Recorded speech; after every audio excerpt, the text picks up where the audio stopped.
नमस्कार मित्रहो, आपले सर्वांचे केएम व्हिडिओ मध्ये सहर्ष स्वागत। आज आपण पाहणार आहोत एक बोधकथा। आजच्या बोधकथेचे नाव आहे कोल्हा आणि म्हातारी।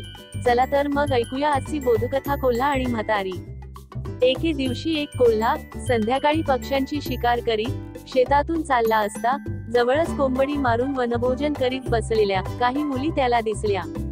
त्यांना तो म्हणाला, मुलींनो, या कोंबड्या तुम्हीच मारून खात आहात म्हणून ठीक, नाहीतर माझ्यासारख्या एखाद्या गरीब कोल्ह्याने जर ह्या कोंबड्या अशा मारून खाल्ल्या असत्या तर तुम्ही त्याच्या मागे शिकारी कुत्रे लावून त्याला पकडून त्याचा जीव घेतला असता।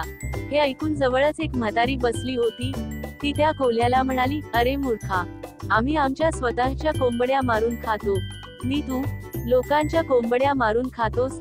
हा फरक जर तुझ्या लक्षात आला असता तर तू हे बोलला नसतास। तात्पर्य, स्वतःच्या वस्तूची वाटेल तशी विल्हेवाट करण्याचा अधिकार प्रत्येकास आहे, पण दुसऱ्याची वस्तू चोरून तिची विल्हेवाट लावण्याचा अधिकार कोणाचाही नाही। असेच सोपे शालेय बोधकथा, भाषणे, निबंध व शैक्षणिक व्हिडिओ पाहण्यासाठी आमचे केएम व्हिडिओ सबस्क्राईब करा। आणि हो, कथा आवडल्यास नक्की लाईक करा व शेअर करा।